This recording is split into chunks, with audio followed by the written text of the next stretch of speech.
Former President Donald Trump indicted for a second time, this time on federal charges relating to his handling of classified documents. Trump faces at least 7 charges. He says he's innocent and calls the case a hoax. Eyewitness News reporter Michelle Fisher joining us now in studio with more on this developing story. Michelle.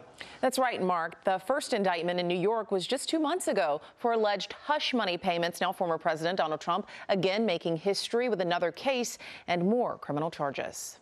I'm an innocent man. I did nothing wrong. Former President Donald Trump defending himself tonight on Truth Social amid news of his historic federal indictment related to his alleged mishandling of classified government documents. Full details of the indictment remain unclear, but sources tell ABC News Trump appears to be facing at least 7 charges. The charges break down into 3 basic sets: false statements to the FBI, obstruction of justice, probably alleging that former President Trump did not give over the documents initially when asked, or said he gave them over when there were really some left in his house.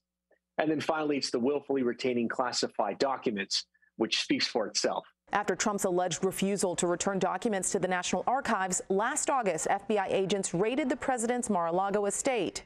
The search turning up more than 100 classified documents. When he was asked to return the documents, he did not return them, as, for example, former Vice President Pence did or President Biden has done. Donald Trump, now the first former president to face a federal criminal indictment. He's scheduled to be arraigned Tuesday afternoon in Miami, in the Southern District of Florida, known for its speedy trials. Practically speaking, this is a case of first precedence. And because of that, I think even in a rocket docket district like Florida, there's still going to be sort of that latitude given to Trump. The Miami grand jury, in addition to a separate panel that has been meeting in Washington, D.C. for months. The former president's attorney tonight on CNN questioning the DOJ's decision to use a second Florida grand jury as part of the investigation. It's kind of an interesting scenario as to why they would be in a grand jury in Washington, D.C. for the better part of whatever, maybe 10 months or more, and then make this shift.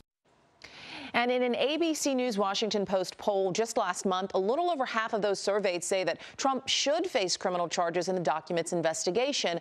Among that group, though, 21% say they would still be inclined to vote for him over Joe Biden. There are no laws saying that an indictment or even a conviction, though, can stop a candidate from running for president.